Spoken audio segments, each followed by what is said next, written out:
Salve, hermanos y hermanas. Hoy retomamos los estudios de la Pistisofía con el tema Los arrepentimientos de Pistisofía. Muchos de vosotros ya sabéis que los 13 arrepentimientos, bien como las hazañas del Cristo en los 12 aeones, están relacionados con procesos de segunda y tercera montaña, procesos de resurrección y ascensión, pero podemos sacar varias enseñanzas prácticas para nuestro trabajo interior. Es como el tema de las 3 montañas, que es el mapa del camino, y muchos leen y dicen que aquello es cosa de titanes, de dioses, pero podemos siempre sacar provecho de esas obras. En algún momento será hecho un video titulado algo como Acepciones prácticas de las 3 montañas. Así que vale la pena estudiar estas obras. No es que uno estará viviendo los 13 arrepentimientos de Sofía en su vida, pero podrá aprovechar las reflexiones de cada uno de ellos y ya irse preparando psicológicamente para el día en que estemos viviendo esos procesos, aunque sea en la próxima existencia o mismo en varias. Eso se quedará grabado en la conciencia de cada uno.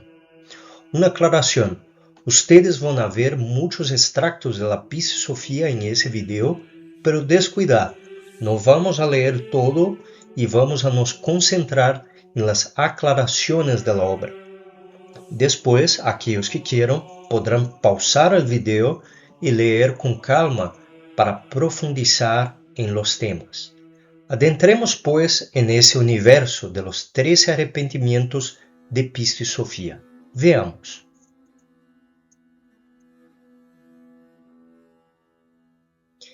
Empecemos primeiramente retomando el contexto del encuentro de Jesús, el venerable Maestro Aberramento y Pistisofía.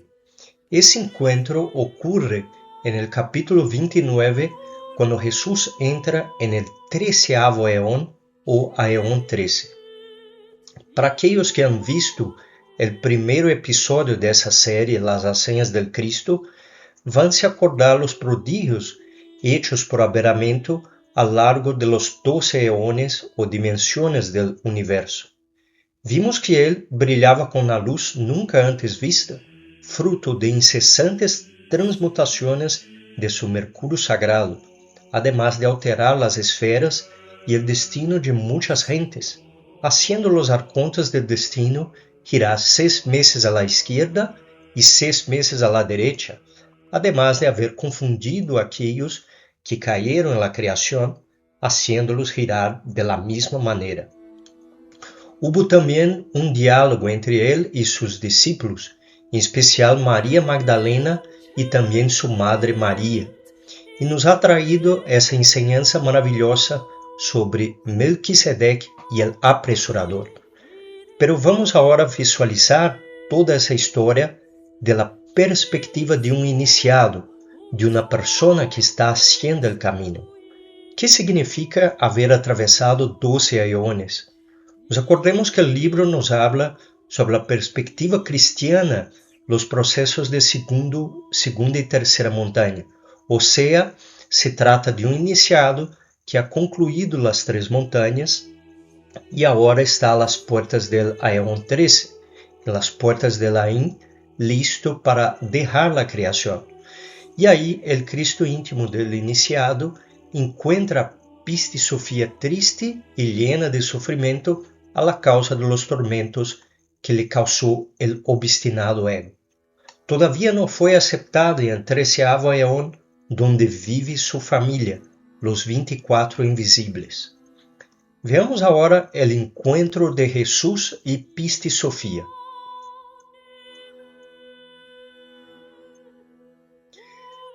Capítulo 29, Jesús entra en el 13º eón y encuentra a Pistisofía. Entonces yo ascendí a los velos del 13º eón, y sucedió cuando llegué a los velos, que estos se separaron por su propio acuerdo y se abrieron ante mí. Yo entré en el 13º eón y encontré a Pistisofía bajo el 13º eón.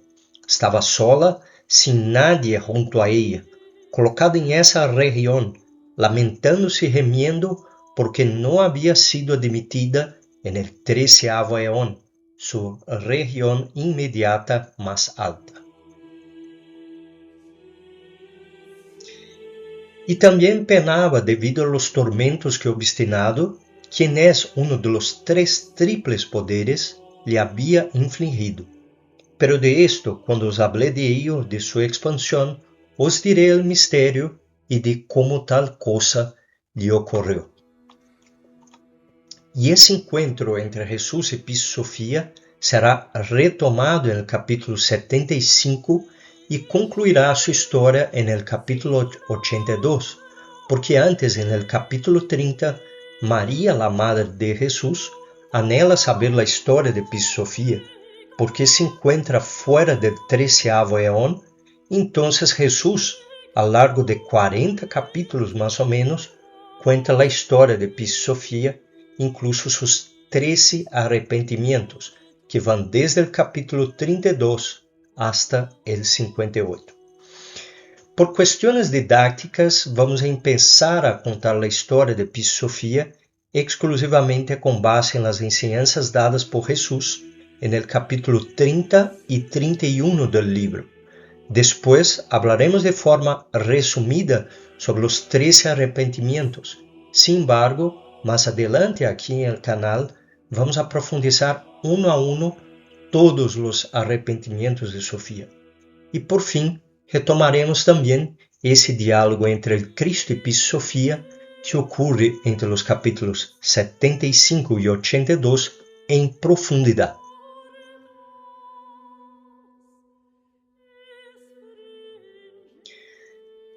Piscis Sofía significa poder, sabiduría y representa nuestra propia alma. Aquí vamos a estudiar la historia de nuestra alma, de cómo ella cayó en la creación y lo que debe ser hecho para regresar a su morada, el 13º eón. Hay también la acepción de Piscis Sofía como sabiduría, pero en este momento estamos hablando de nuestra alma que sufre y sufre y sufre. No es posible que ese planeta tan maravilloso en que vivimos sea ese fracaso en términos de rescatar almas. Caímos en la Lemuria y estamos no solo a siglos, sino eras, atrapados en una vida mecánica en el Sansara. En su libro Relatos de Belcebú a su nieto, Gurdjieff relata en verdad experiencias que él mismo ha tenido, aunque a través de la hipnosis, y en una oportunidad comentaba que en la Atlántida había los caravansins, muy parecidos con los bares y restaurantes de hoy, y que en la Europa de los 1900 veía las mismas personas en ese tipo de lugar. Imagínate estar repitiendo siempre y siempre las mismas cosas y no despertar conciencia. Por lo contrario, atormentamos a la Piscis Sofía con nuestro obstinado ego, y el alma se aleja de nosotros. Por lo menos viaja entre los aeones, pero nosotros nos quedamos aquí sin luz, sin sabiduría, pero nosotros por lo menos tenemos esa oportunidad de haber encontrado la gnosis que nos enseña el camino para regresar al eón 13, de donde venimos hace muchísimo tiempo. Y cuando ella está presente, la Piscis Sofía, tenemos respuestas, orientación, hay certeza de lo que hay que hacer, hay presencia divina, hay la presencia de Dios. Y es eso que debemos buscar en nuestro camino.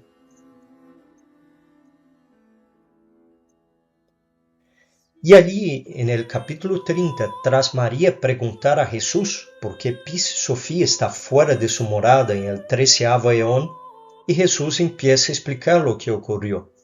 No vamos a leer los textos, como ya decimos, solamente haremos comentarios.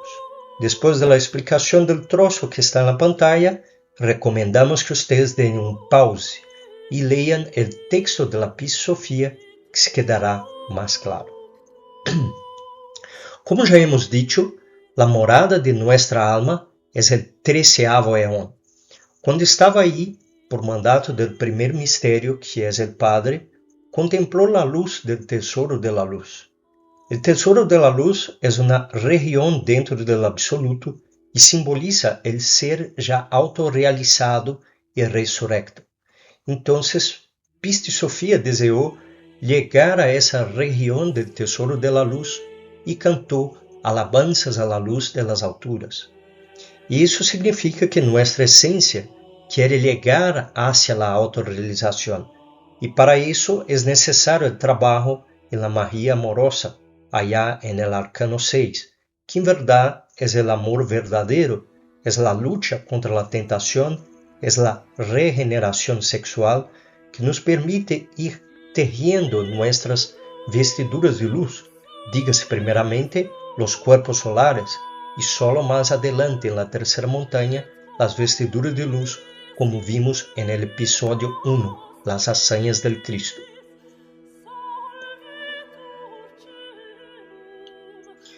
Pero entonces los regidores de los 12 eones, que nada más son que partes del ser, pues se quedan tristes cuando ella se va, porque se quedan sin su sabiduría, sin la experiencia divina, sin la presencia de Dios, siendo que cada parte del ser quiere se autoperfeccionar. Y eso es simbolizado por la llamada noche espiritual. Son los desiertos del alma, períodos de terribles pruebas de soledad y dolor, porque Pista y Sofía fue iluminar otras partes del ser, partes superiores del ser. Vean que estamos hablando de una alma que todavía no se ha autorrealizado, aún está viviendo sus procesos iniciáticos.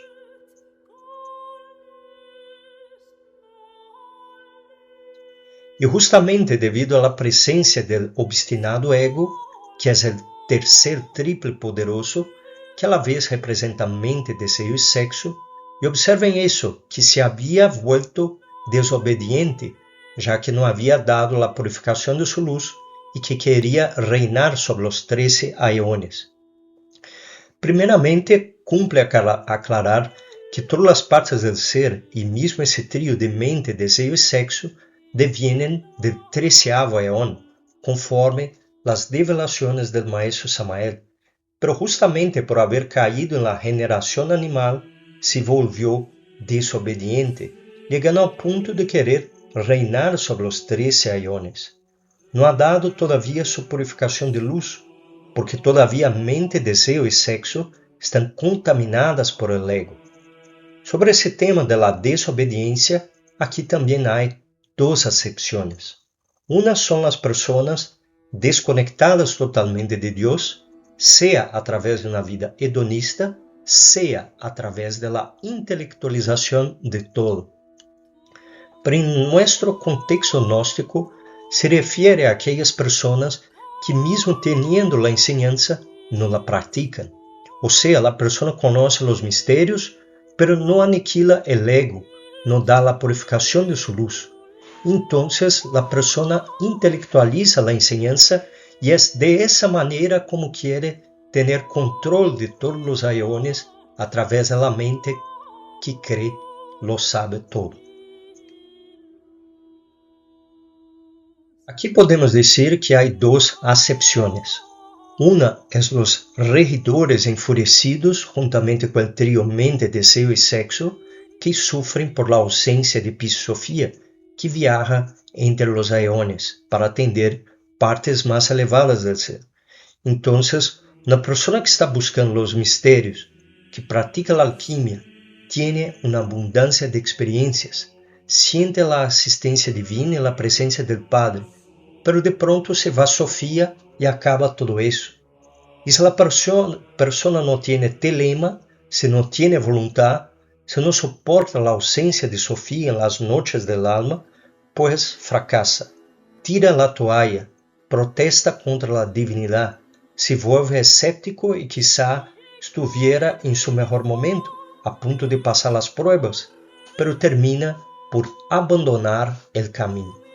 Y también la persona que busca vivenciar la gnosis, quiere salir en astral, quiere tener experiencias, quiere una pareja para poder practicar la alquimia, suplica, llora por ayuda y nada.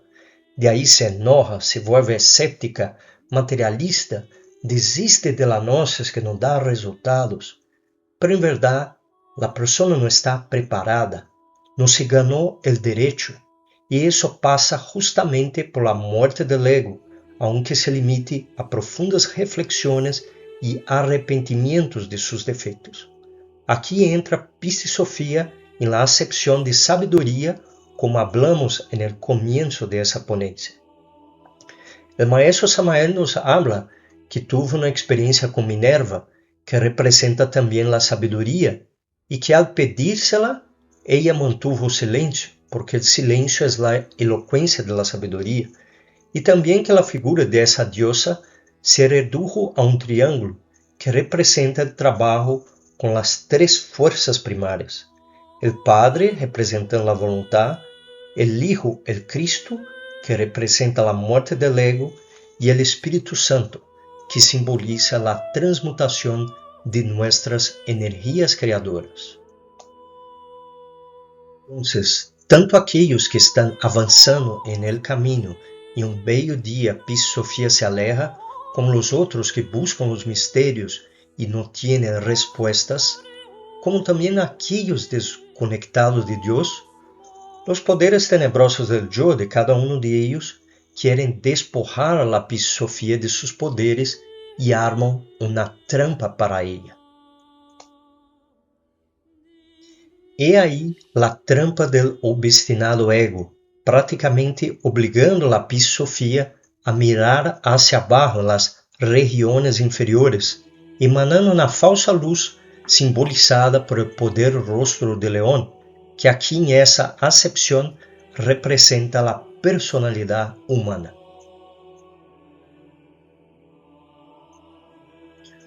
Sofía cae, pues, en la trampa de obstinado y mira esa falsa luz creyendo que es la luz verdadera. Y vemos que tiene buenas intenciones. Quiere utilizar esa luz para moldear a eones de luz y con ellos ascender hasta las alturas. Está tomando esa luz que está abajo en el caos como la luz que viene del tesoro de la luz. ¿Y qué falsa luz es esa? La falsa luz del intelecto y también de las falsas doctrinas que hablan de cosas bellas, pero equivocadas porque no enseñan los misterios sagrados de la alquimia y la persona sigue fornicando. Pero es también la falsa luz que tenemos en nuestra mente, en nuestros deseos y en nuestra sexualidad. Esa falsa luz que nos confunde la vida con la manera equivocada de percibir las cosas, porque pensamos con la lógica del ego, pensamos con el amor propio, sentimos con nuestra autosimpatía y con autoconsideración, como vimos en el video de los falsos sentimientos del yo. Y ahí entra la figura del poder rostro de león. Esa es nuestra personalidad, donde está depositado nuestro karma. Por eso la mención a león aquí. Y en el fondo, nuestro propio karma moldea nuestra personalidad. Nuestro estilo de vida, digamos, trae un karma junto. Entonces tenemos, por ejemplo, una dama gnóstica recatada que se aleja de esos hombres que son todos unos fornicarios, solo buscan la alquimia para satisfacer su lujuria. Esa es su manera de pensar y no deja que nadie se le acerque. Y ahí se queda en soledad y con vanas esperanzas de que un día el Padre ponga un príncipe azul en su vida. Pero hay también la mujer que busca de forma desesperada el matrimonio para tener a alguien y también para practicar la alquimia. Y se envuelve con uno, con otro, dice que quiere probar la alquimia con este para ver si funciona, y si se une a unos y otros sexualmente, pues está en verdad generando más karmasaya. Y esa falsa luz que viene de nuestra propia personalidad, de nuestra manera equivocada de vivir, pensar y sentir, nos hace que seamos engañados. Entonces, mesmo estando en las noches, nos confundimos. Pero, obviamente, la caída de Pistisofía al caos está relacionada con la caída sexual y eso es representado por la figura de Eros desviado. ¿Qué es eso? Es ese trío mente, deseo y sexo desviados en función de la desobediencia de Eros o la energía del Espíritu Santo. ¿Y qué está por detrás de la fornicación? La falsa luz del intelecto, que en el momento primero de la caída angélica pensó en lenguaje de Pisofía en tomar esa luz y modelar a eones de luz.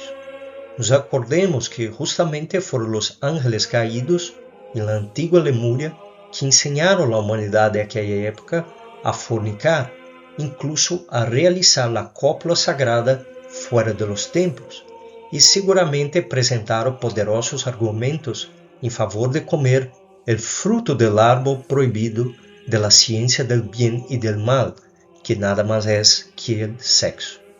Muy bien que hubo la cuestión del órgano cundatiguador implantado por el arcángel Sakaki y su sagrada comitiva. Cometieron un error al tardar en retirar esa cola del ser humano, lo que fue hecho por el arcángel Loisus.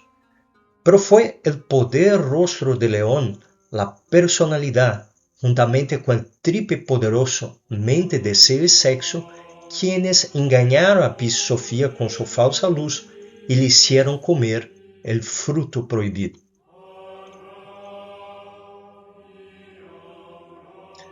Las emanaciones materiales de obstinado son básicamente nuestras pasiones animales, pero eso va más allá de la lujuria.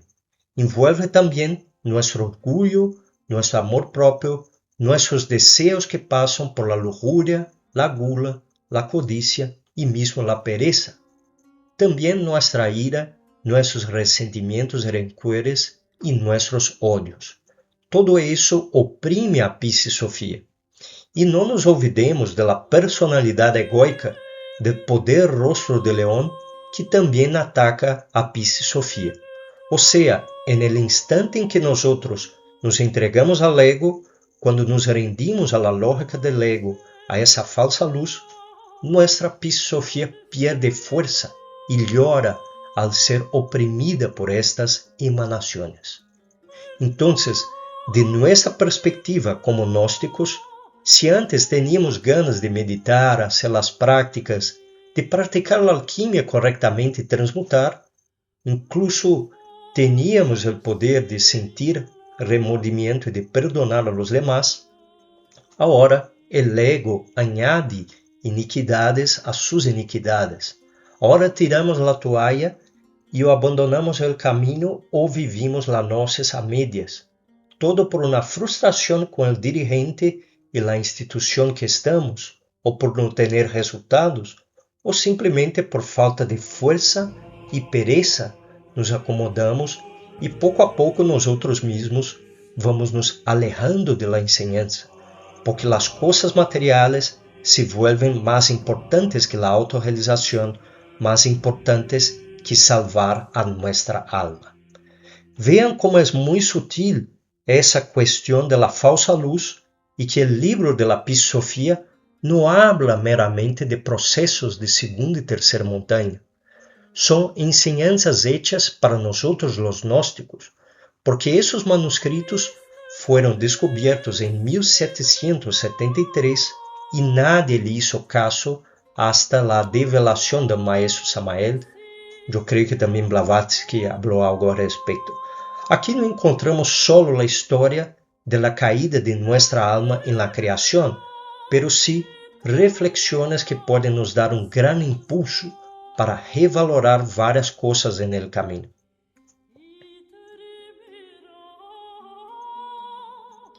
Y Pisofía, después de le quitarem la luz y ser arrojada al caos, se convierte en este regidor con rostro de león, mitad fuego, mitad oscuridad. Se convierte en Yaldabaoth, que es una falsa creación de Sofía.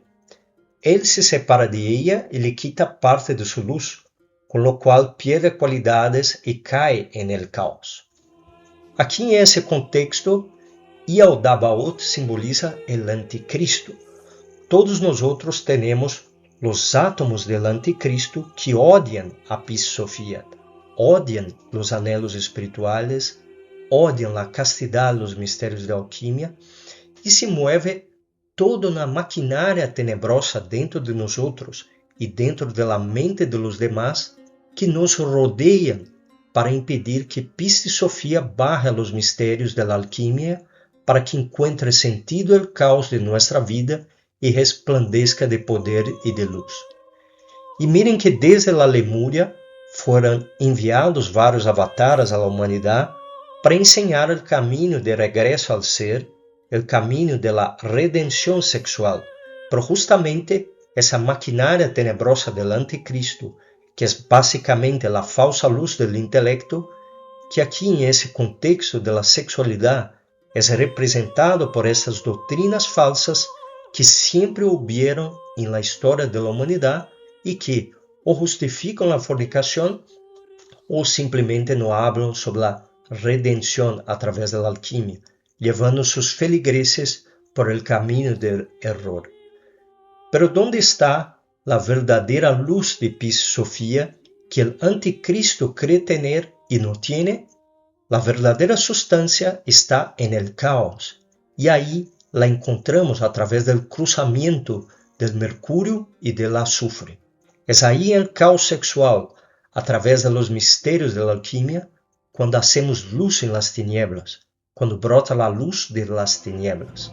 E de nosso caos sexual brota essa luz com a transmutação, quando recebe o choque de la transmutação, de la voluntad e também de la imaginação de la energia subindo por la coluna vertebral hasta el cerebro, através desse acto de sacrifício e entrega de amor puro entre o homem e a mulher, acariciando-se e besando-se sem lujuria, transmutando sua energia criadora com pensamentos puros para chegar à luz de las luces.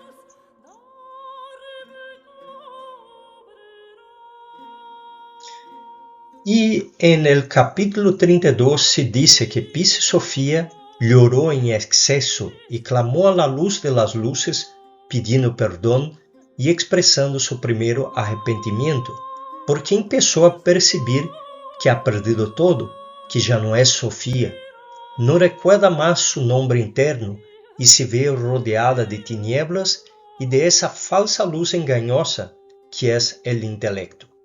Pero quando empieza a ser algo de luz em seu interior, com profundas reflexões, compreensões e arrependimientos sinceros, e obviamente também através da magia amorosa, pouco a pouco vuelve a encender a verdadeira luz de Sofia. E é um tipo de luz muito especial, porque surge de las tinieblas, surge de la experiencia del mal, la experiencia del error, la experiencia del dolor, que hace uno llorar e a la vez luchar contra el obstinado ego para não volver a sofrer mais. E aqui viene uma reflexão interessante, assim como a resposta definitiva, porque esse é um livro tão importante para nós, os gnósticos. La Piscis Sophia, assim como os outros livros sagrados escritos por nosso patriarca e avatara, Samael Aun-Weor, tiene a missão de generar reflexões em nós e trazer luz a essas tinieblas em que estamos envoltos e que não solemos perceber que é a falsa luz do intelecto, a falsa luz da vida hedonista ilusória de las gentes.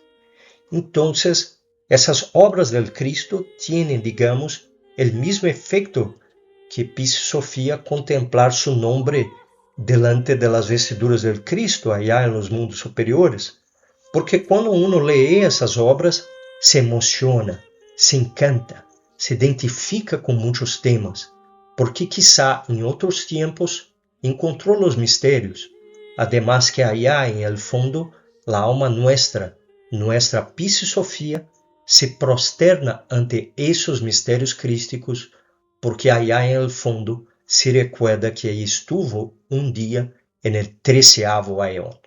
Assim, hermanos e hermanas, vean esse livro sagrado de la Piscis Sophia não como algo complicado, não como simplesmente processos de segunda e terceira montanha, sino como un superalimento para el alma.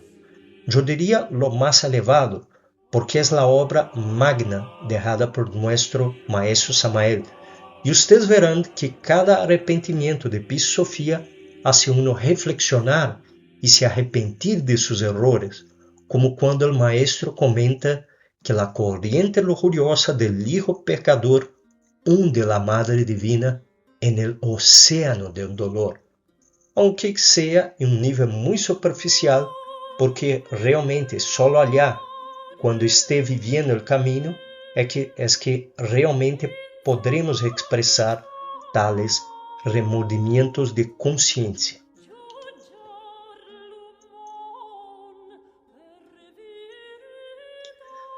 Los 13 arrepentimientos de Pis Sofía representan básicamente grados iniciáticos y procesos de purificación que el alma o la esencia debe atravesar para liberarse del caos y reintegrarse al tesoro de la luz.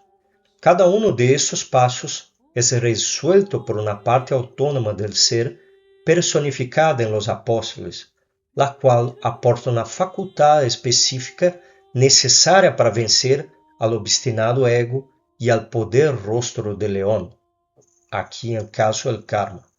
Entonces, veremos que cada arrepentimiento le da solución a un apóstol y ese apóstol representa en verdad una parte del ser. Pero también da solución a María, que representa a nuestra Madre Divina, así como Marta, que es la humildad, y Salomé, que simboliza la virtud en general. Veamos ahora de una forma muy resumida lo que cada arrepentimiento nos revela. Una aclaración. En las diapositivas están los nombres de los apóstoles o discípulos de Jesús correspondientes a cada arrepentimiento. Y al lado, para fines didácticos, la idea llave del arrepentimiento. Así que no confunda la parte del ser, que tiene su propio significado, con la idea que cada arrepentimiento nos aporta.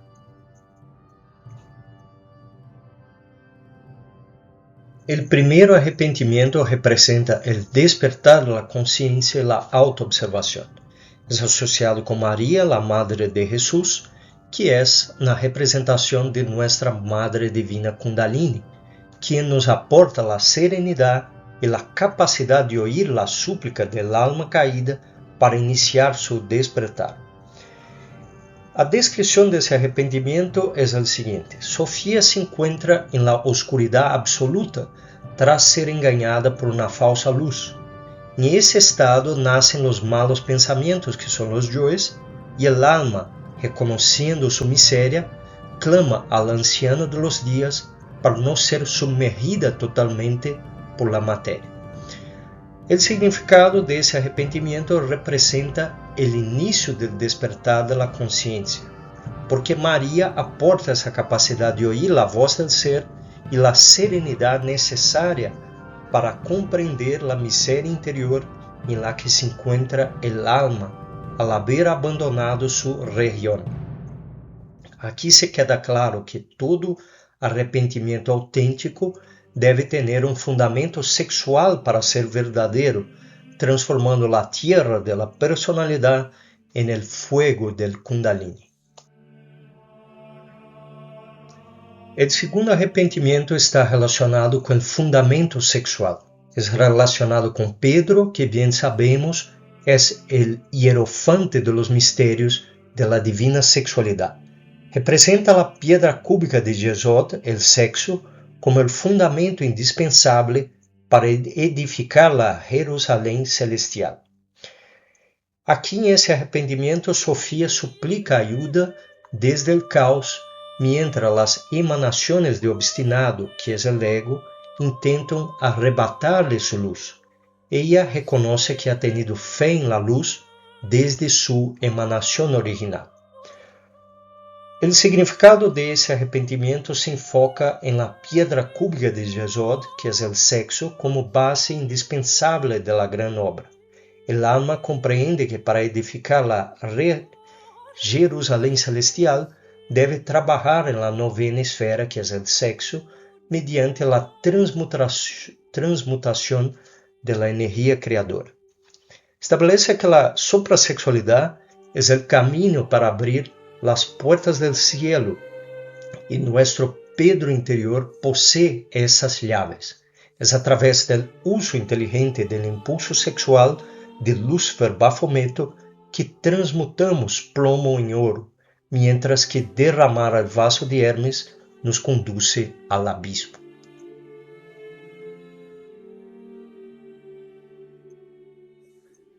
En el tercero arrepentimiento tenemos ahí una representación de la humildad trascendental. Aquí tenemos a Marta, que representa la virtud de la humildad. Su facultad es necesaria para relacionarse con las partes superiores del ser y trascender el orgullo y la vanidad que impiden la iluminación. Aquí, Sofía pide que sus enemigos, el orgullo y la vanidad, sean puestos en vergüenza. Se reconoce como miserable y pobre, desnudando su alma ante Dios. El maestro Samael enseña que el orgulloso no puede relacionarse con las partes superiores del ser y que la humildad es indispensable para pasar las pruebas del santuario y alcanzar la iluminación. El significado de ese arrepentimiento es que el alma reconoce que el orgullo, la vanidad y el engreimiento son los amos que la lastiman.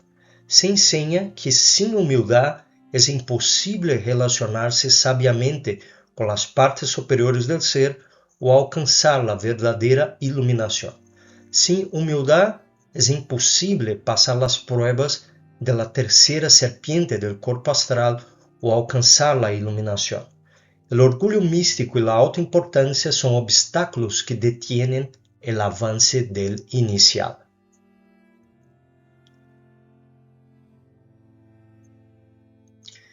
En el cuarto arrepentimiento tenemos el verbo y la intuición y encontramos a Juan el Virginal. Simboliza el verbo, la palabra y la intuición. Es la parte del ser que nos enseña a escuchar el corazón del Cristo en lugar de la voz del miedo, permitiendo que la mente quede en silencio. Aquí en ese arrepentimiento, Sofía lucha contra la voz del miedo que la paraliza y la hace cometer errores. Busca entonces la conexión con las regiones superiores a través del sonido sagrado y la oración. El iniciado aprende a guiar su vida por las corazonadas de la intuición y no por los razonamientos subjetivos de la mente, logrando que esta última quede en silencio. El significado aquí es que Sofía lucha contra la voz del miedo que paraliza al iniciado y lo lleva a tomar decisiones equivocadas. Se aprende entonces a escuchar la voz del corazón, la voz del Cristo, y a silenciar la mente para que el verbo del ser pueda expresarse. El iniciado busca el silencio mental para que el verbo del ser se exprese en él.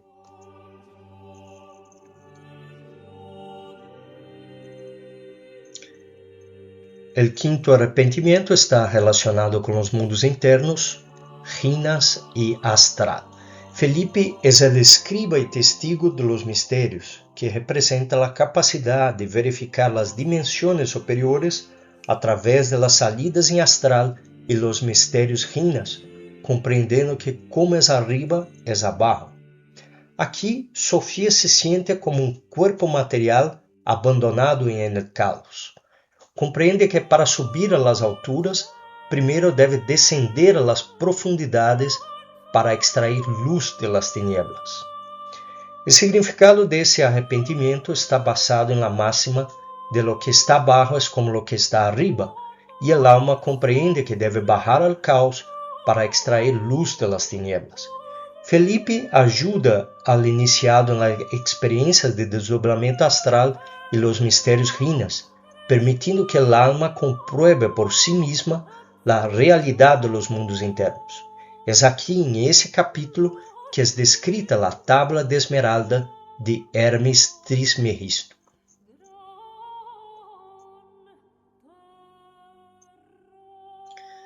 El sexto está relacionado con los tres factores de revolución de la conciencia, y aquí tenemos el apóstol Andrés, que se ocupa de los tres factores: nacer, morir y sacrificio por la humanidad.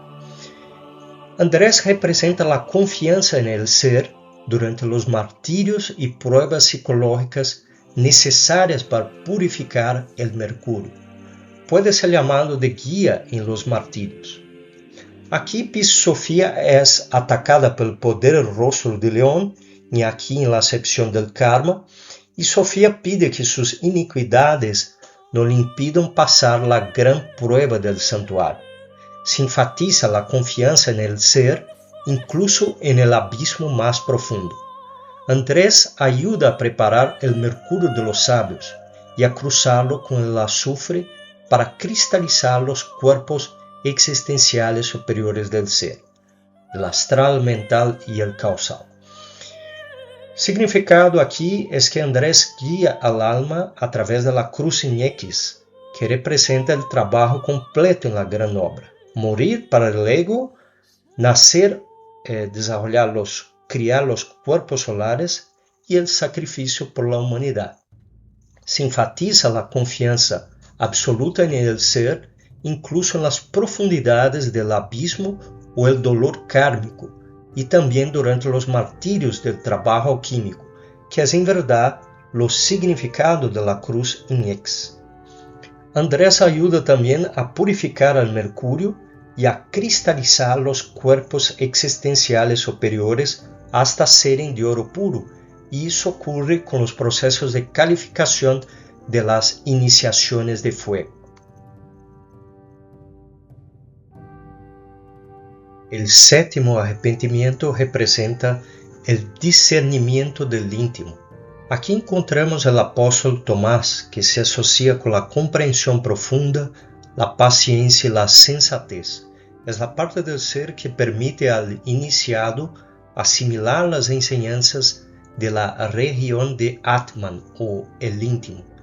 Se asocia también con el sentido íntimo de la cognición y el análisis profundo del error. Aquí los arcontes se burlan de Piscis Sophia al no ser aún perdonada. Ella se siente conturbada en su entendimiento y clama por ser sacada de la confusión. El Cristo desciende misteriosamente para ayudar a Sofía, llevándola a una región más espaciosa del caos, donde el ego deja de oprimirla temporalmente debido a una revalorización del ser, y va hasta esta región para un reposo temporal. El significado de ese arrepentimiento corresponde a la región de Atman, el íntimo, y representa la luz de la autorreflexión evidente. Tomás enseña a no depender de conceptos ajenos, sino a encontrar la sabiduría propia mediante la meditación y el inventario psicológico de sí mismo. Representa la resurrección esotérica. Aquí tenemos Mateo, que es el apóstol de la ciencia pura. Él conoce los procesos científicos de la resurrección esotérica y los datos necesarios para reconocer los tiempos del fin y las señales de la gran catástrofe. Representa la ciencia del ser y el conocimiento de los procesos de resurrección. Aquí el alma entra en un sepulcro, que es la iniciación de Judas, donde sufre los peores dolores de la carne y el cobro de deudas ante el Espíritu Santo.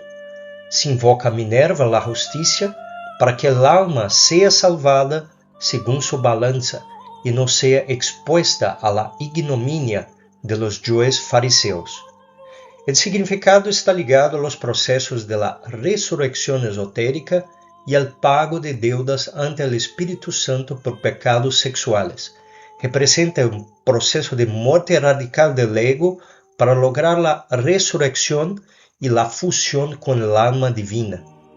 Mateo interpreta los misterios necesarios para que el alma humana se fusione finalmente con el alma divina.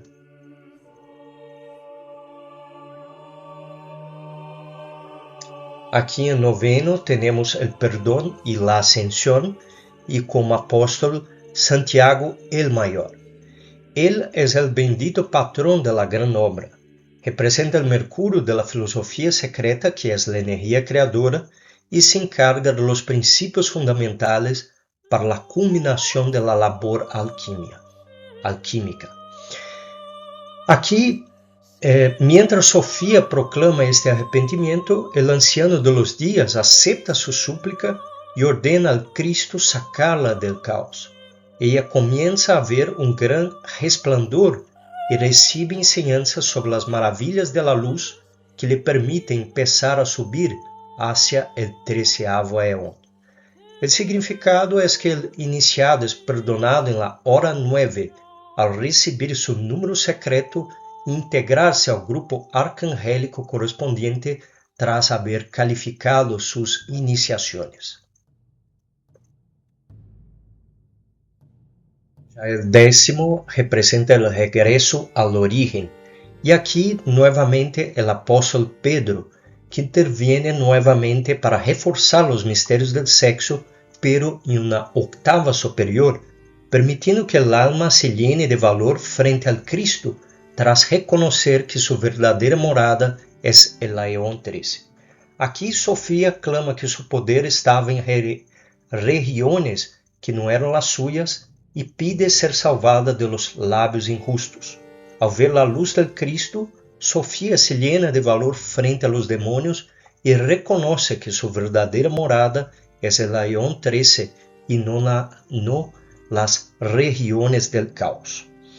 Su significado representa el proceso de ascensión, donde se comprenden misterios más elevados del sexo, permitiendo al alma rechazar las lenguas taimadas y las trampas del ego. En el 11º tenemos la percepción de las virtudes y la figura de Salomé, que es la parte del ser que permite percibir las virtudes y también las leyes divinas. Ella ayuda al iniciado a distinguir lo real y ver la virtud incluso en lo malvado, y también auxilia en la purificación de las cintas teleorginoras o memorias del pecado en los registros akáshicos. Aquí el alma pide para ser purificada de sus pecados, para que su luz no sea arrebatada por el poder del rostro de león en la acepción del karma. Se enfoca en liquidar las cintas teleorginoras, que son las memorias del pecado, para que solo las virtudes permanezcan. El significado se enfoca en la purificación final de estas cintas teleorginoras para que solo las virtudes permanezcan en el alma. El iniciado debe distinguir entre las leyes divinas y las falsas luces que aún intentan engañarlo. En otras palabras, se enfoca en liquidar las memorias del error para que solo permanezcan las virtudes y las leyes divinas en la conciencia. Es la capacidad de ir más allá del bien y del mal. En el 12º tenemos el juicio y la sentencia, y nuevamente el apóstol Andrés, que también actúa en una octava superior para guiar el juicio y sentencia contra los demonios rojos o yoes, permitiendo que las tres fuerzas creadoras tomen la soberanía del iniciado. En otras palabras, Andrés deja de ser el guía en el sufrimiento para convertirse en el testigo del triunfo, donde el ser ya resurrecto y sin ego se siente en su trono de luz, habiendo vencido definitivamente las leyes del destino y el karma.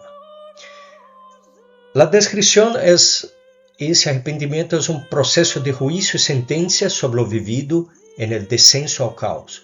Sofía pide que la soberanía de los demonios rojos sea destruida y su luz sea retirada para siempre.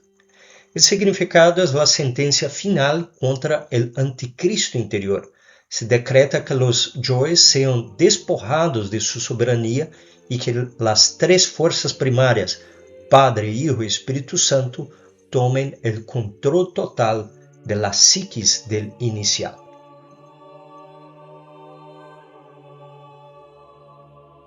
Y llegamos al último arrepentimiento, que representa la humildad máxima y también el absoluto. Nuevamente encontramos la figura de Marta, que da la solución final mediante la virtud más elevada, que es el poder de la humildad en su mayor grado. Es el grado más exaltado que permite la salida definitiva del caos y la integración del alma en el absoluto Oain. La descripción de ese arrepentimiento nos muestra que es el más elevado, correspondiente al 13º eón, o el Ain, o lo inmanifestado. Sofía es lavada de toda iniquidad y el pecado deja de existir frente a la ley, y el iniciado se prepara para integrarse definitivamente al absoluto. Su significado representa la reintegración definitiva en el absoluto. Enseña que para que el ser sea pleno en nosotros, debemos comprender lo que significa ser menos que una colilla de cigarro, como decía el maestro Samael, alcanzando la plenitud mediante la humildad absoluta y a la total entrega al ser. Nunca se lo olviden, estamos aquí como mensajeros, como meros servos de nuestro ser, para servirlo a Él, no a nosotros mismos.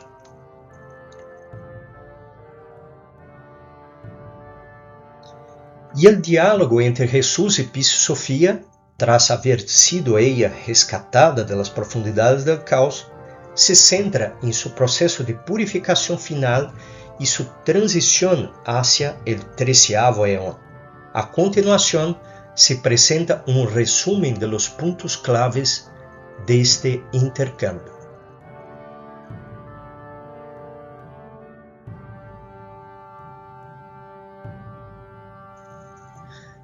Y el diálogo entre Jesús y Sofía aparece en los siguientes temas. El lugar de espera en la región de Da'at. Jesús deposita a Piscis Sofía en esa región llamada Da'at, situada justo debajo del 13º eón, según la Piscis Sofía. En ese diálogo, Jesús le informa que debe separarse de ella momentáneamente para ir hacia la luz.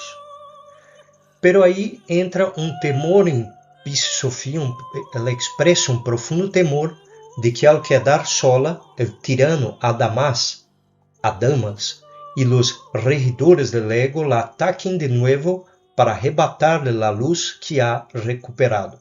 Jesús la tranquiliza, asegurándole que ha sellado las regiones de sus enemigos para que no puedan combatirla mientras se completa el tiempo establecido. Además, le entrega un canto de la luz o mantra para que pueda defenderse y le promete que si la molestan, solo tiene que llamarlo y él vendrá en su ayuda inmediatamente. Se habla también del misterio de las 3 veces.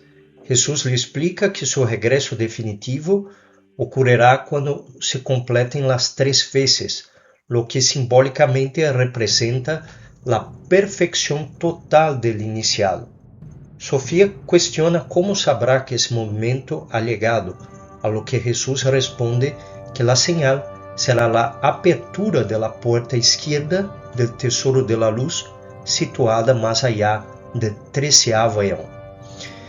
Hay también una señal luminosa. Jesús detalla que al abrirse dicha puerta, todas las regiones y eones se iluminarán con una luz tan intensa que nadie podrá ignorarlo.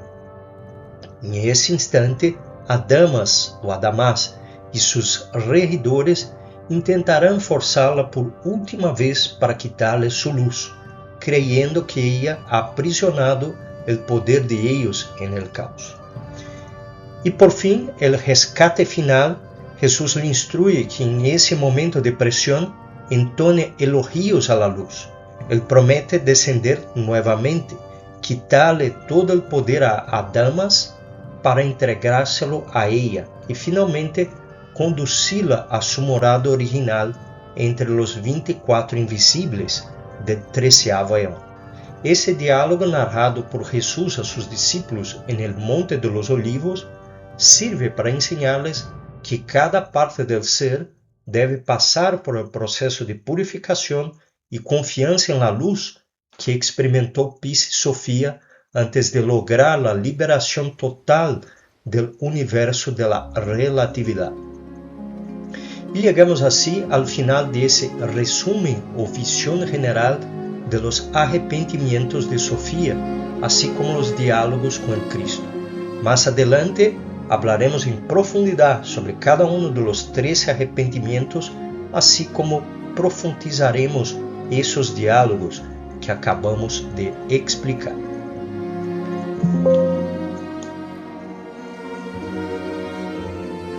Gracias por su audiencia. Ayuden a compartir los estudios de la Pis Sofía. Incluso monten grupos de estudios en sus asociaciones para estudiar esa obra magna del gnosticismo. Paz inverencial. Quédense más un rato para ver la relación de los arrepentimientos con las 3 montañas, horas de Apolonio, Cabala. No se lo pierdan.